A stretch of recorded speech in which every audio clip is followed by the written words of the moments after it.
Buenas noches, pastores, líderes de iglesia local.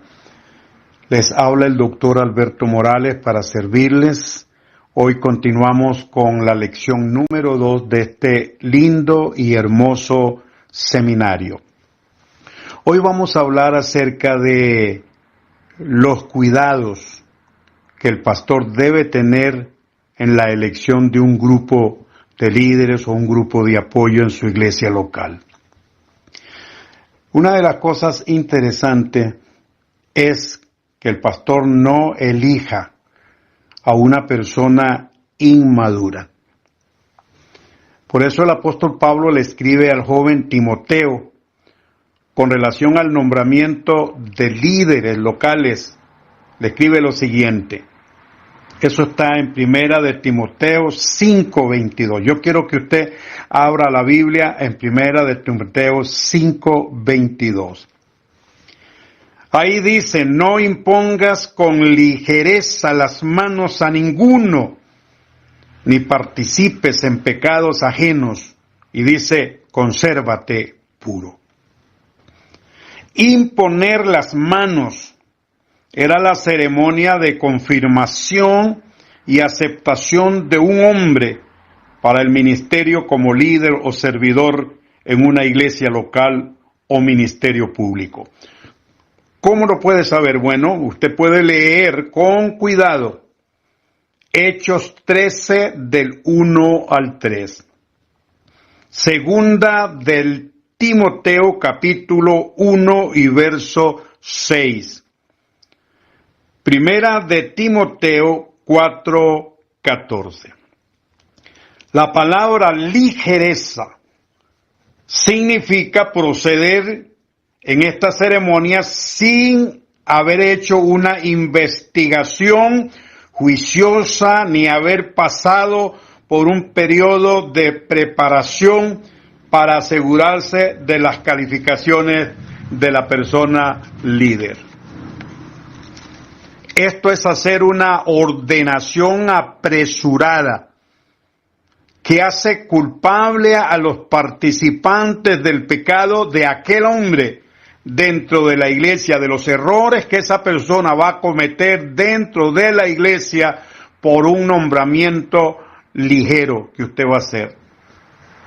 Pablo dice, consérvate puro, o sea, absténgase de participar en reconocer u ordenar líderes no calificados. Escoge con mucho cuidado, no te apresures. Esa es una de las cosas interesantísimas que el pastor debe tener. Lo otro que el pastor no debe hacer cuando llama un grupo de líderes a trabajar con él es crear un grupo de líderes sin tener una visión definida. Proverbios 29:18 dice muy claro en la Biblia Gateway de New International Version, dice así, donde no hay visión, el pueblo se desenfrena. El pastor tiene que tener una visión clara en realidad de lo que quiere con relación a su iglesia. La palabra visión en hebreo es hasón y en griego optasia, ver, percibir el futuro de algo, tener una clara imagen mental de un futuro. El pastor tiene que tener la capacidad de dar forma a una imagen mental de lo que será la iglesia que él tiene en el futuro con sus líderes. La iglesia de excelencia que Dios quiere, ¿cómo se obtiene? Bueno, orando, ayunando, buscando la voluntad de Dios, estudiando la palabra de Dios, tomar el tiempo para reflexionar y meditar, afinando el oído en el espíritu para escuchar la voz del Señor. El ministro del Señor, el doctor Dale Galloway, que escribió el libro Visión Perfecta para crear una iglesia perfecta y exitosa, él define la visión de esta manera. Dice que la visión es la habilidad o don dado por Dios de ver como una realidad aquello que todavía no lo es. Eso se le llama visión. Por ejemplo, el Señor le dijo a Abraham, mira, en Génesis 15:5, le dijo, mira ahora los cielos y cuenta las estrellas si las puedes contar. Y añadió, así será tu descendencia. Dios quería que Abraham desde ese momento se mirara como el padre de una nación poderosa. Esta visión fue la luz que guió a lo largo del peregrinaje, de su peregrinaje en la tierra. Yo diría una visión bajo prueba, porque él nos dice también que Abraham se mantuvo fiel a la visión de ser el padre de una gran descendencia. Esperanza contra esperanza. Romanos 4:17-21 y Hebreos 11:17-19. Vuelvo a leerlo para que usted tenga su Biblia ahí y lo pueda leer. Romanos 4:17-21 y Hebreos 11 del 17 al 19. Yo diría que una visión más o menos es así, que el pastor diga, bueno, yo estoy mirando una iglesia en donde cada miembro crece sanamente mediante un discipulado por medio de células en los hogares, donde hay amor, compañerismo, solidaridad, apoyo moral, emocional y espiritual, tal como lo menciona el libro de Hechos 2:46-47 de la iglesia primitiva. Es solamente en la célula de hogar donde podemos enterarnos de los problemas de las personas para aconsejarles, para orientarles y orar por sus necesidades individuales, como dice Santiago 5:16.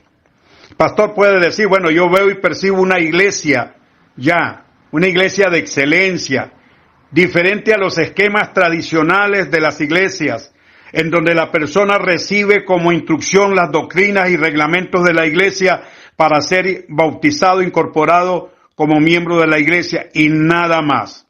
La persona asiste a los cultos regulares, diezma, ofrenda y se regresa a su casa y hasta ahí llega. Pastor puede decir, bueno, yo veo y percibo una iglesia algo diferente a esto, en donde la persona recién convertida recibe instrucción en cada célula para ser bautizado, incorporado en el cuerpo de Cristo, que es la iglesia, y se convierta en un discípulo, seguidor de Jesús, ganando almas para su reino. Lo que Jesús, hermano, necesita en nuestro tiempo, en su reino, no son miembros nominales, sino discípulos. Así se les llamó a los seguidores de Jesús en el primer siglo, quienes cumplían el mandato de la gran comisión. Mateo 28:19-20, discípulos. Hechos 6:1, discípulos. Hechos 9, del 1 al 2, discípulos. Hechos 11:26 se les llamó discípulos. Hechos 14:19-22 dice discípulos. Hechos 18:22-23 dice discípulos.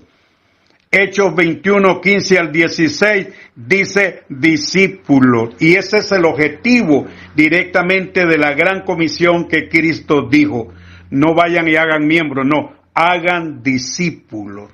Pastor puede decir, bueno, yo percibo una iglesia muy grande en esta ciudad, ya la veo, integrada por discípulos, que son punta de lanza para la evangelización por medio de células en las casas, como la iglesia primitiva bajo el modelo de Jesús. Nos dice Mateo 9:10, las casas. Marcos 2:1 al 2 dice la casa, Jesús usó las casas. Mateo 10, 7 al 13 dice que Jesús usó la casa. En Hechos 5:42 eran las casas. Lo mismo lo hizo el apóstol Pablo en Hechos 20:20. La casa, ninfa, nos menciona de ninfa en Colosenses 4:15. Dice la iglesia que está en su casa. Priscila y Aquila, Romanos 16:5, dice su casa. O sea, el evangelio creció en las casas. Y pues el pastor puede crear una visión clara, definida de lo que él de lo que él quiere ser, ¿verdad? En el futuro con su iglesia. Ahora, bien, otra cosa que el pastor no debe hacer es crear un grupo de líderes y no capacitarlos por medio de la enseñanza, nombrarlos nada más y decir, bueno, usted está nombrado para esto y no instruirlo. Ese es un grave error.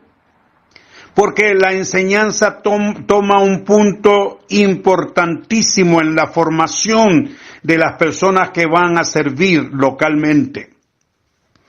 Por ejemplo, Colosenses 1:28. Colosenses 1:28. Ahí aparece el término perfecto, que aparece en ese pasaje, viene del griego telios. Telios.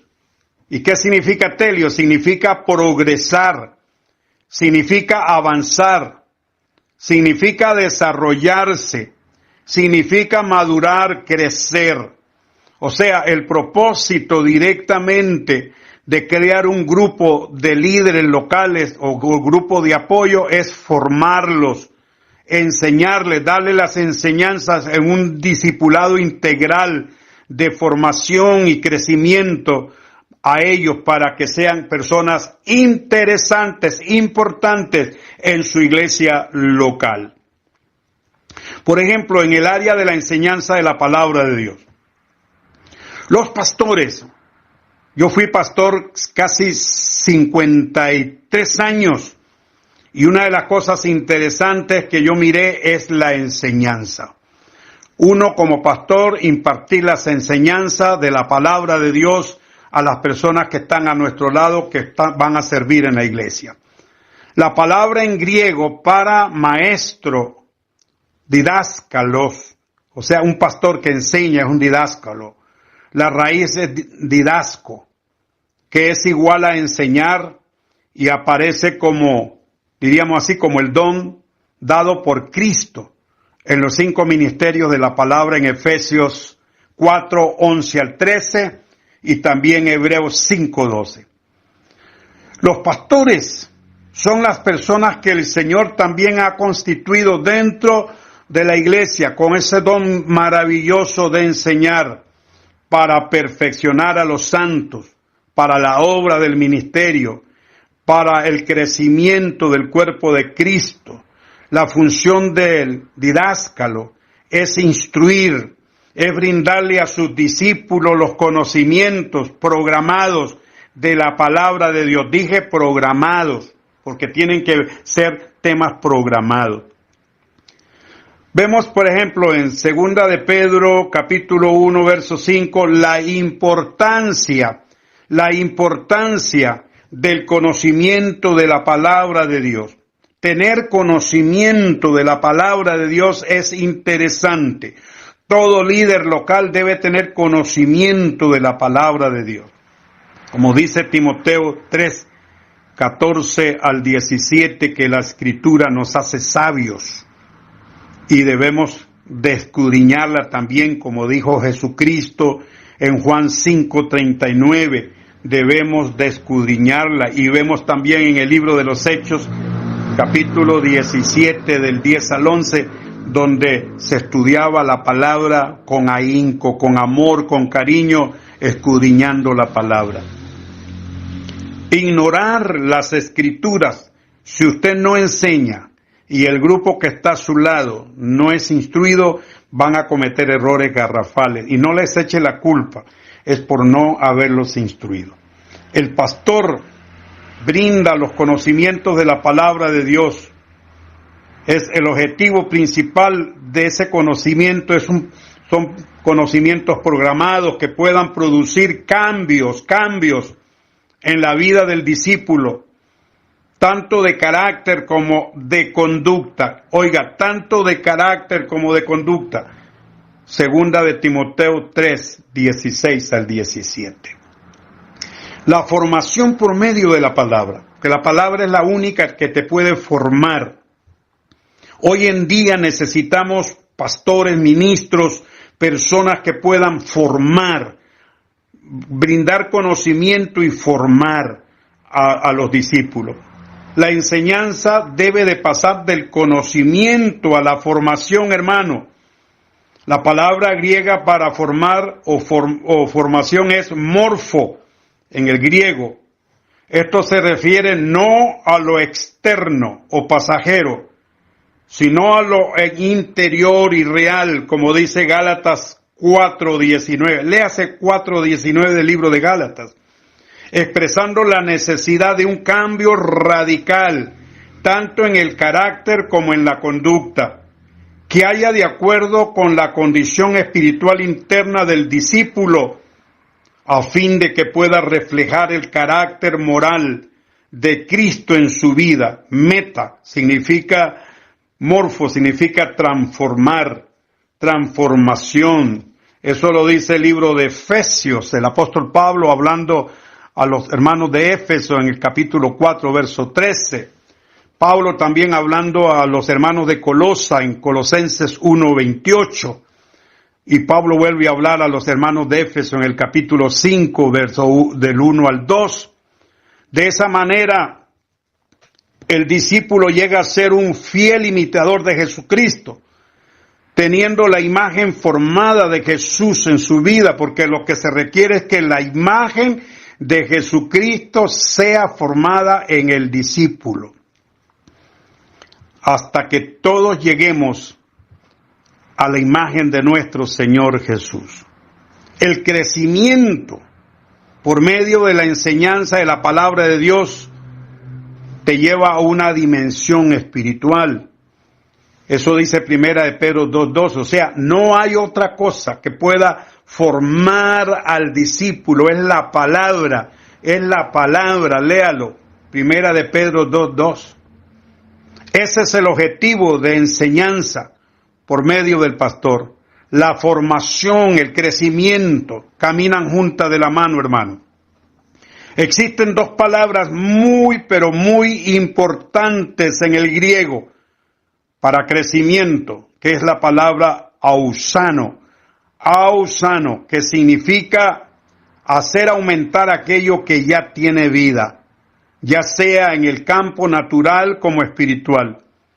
Esta palabra aparece en 2 de Corintios 9:10. Puede buscarlo.